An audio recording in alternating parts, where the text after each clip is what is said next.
दयानतदारी का इंसानी कुलूब से खात्मा।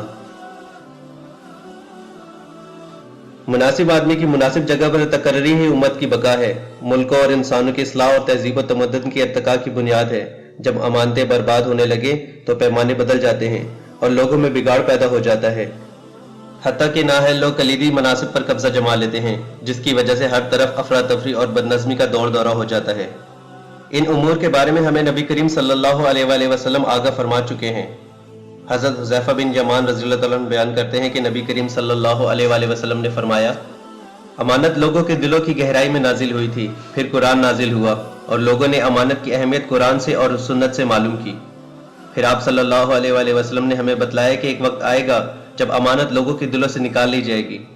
फिर आप सल्लल्लाहु अलैहि वसल्लम ने फरमाया, आदमी रात को सोएगा तो अचानक उसके दिल से अमानत कब्ज कर ली जाएगी, मगर अमानत का कुछ न कुछ असर एक नुक्ते की मानत दिल में बाकी रह जाएगा। फिर अगली रात को वो सोएगा तो बाकी भी अमानत कब्ज कर ली जाएगी, हत्ता कि इसका मामूली सा असर बारीक छिलके की तरह रह जाएगा। जिस तरह आप दहकते हुए अंगारे को अपने पांव पर लुढ़का दें तो इस पर छाला पड़ जाता है, अमानत का ये असर इस छाले की बैरूनी छिलके की तरह निहायत कमजोर होगा। आपको पांव का छाला उभरा हुआ नजर आता है, हालांकि हकीकत के एतबार से वो कुछ भी नहीं होता।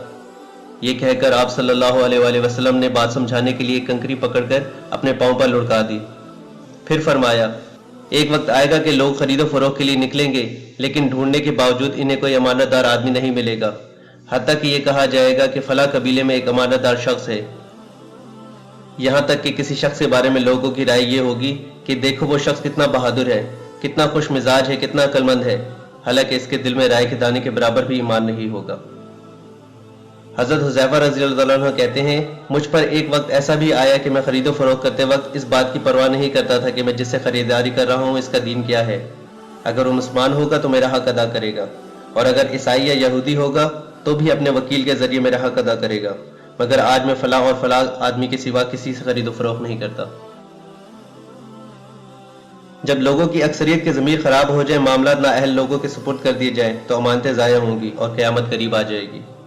हज़रत अबू हुरैरा रज़ियल्लाहु तआला अन्हु बयान करते हैं कि नबी करीम सल्लल्लाहु अलैहि वसल्लम एक मजलिस में तशरीफ़ फरमा थे और सहाबा कराम रज़ियल्लाहु तआला अन्हुम इनसे गुफ्तगू फरमा रहे थे कि एक अराबी शख्स आया। इसने पूछा, अल्लाह के रसूल, क़यामत कब कायम होगी? रसूलुल्लाह सल्लल्लाहु अलैहि वसल्लम ने अपनी गुफ्तगू जारी रखी और अराबी की तरफ मतवज्जा न हुए। बाज़ लोगों ने कहा, आप सल्लल्लाहु अलैहि वसल्लम ने अराबी की बात तो सुनी है मगर इसके सवाल को पसंद नहीं किया। दूसरों ने कहा, आप सल्लल्लाहु अलैहि वसल्लम ने बात सुनी ही नहीं। जब आप सल्लल्लाहु अलैहि वसल्लम ने अपनी बात मुकम्मल कर ली तो फरमाया, वो क़यामत के बारे में सवाल करने वाला शख्स कहाँ है? इसने अर्ज़ किया, या रसूलुल्लाह सल्लल्लाहु अलैहि वसल्लम, मैं यही हूँ। आप सल्लल्लाहु अलैहि वसल्लम ने फरमाया, सुनो, जब अमानतें ज़ाया की जाने लगे तो क़यामत का इंतज़ार करो।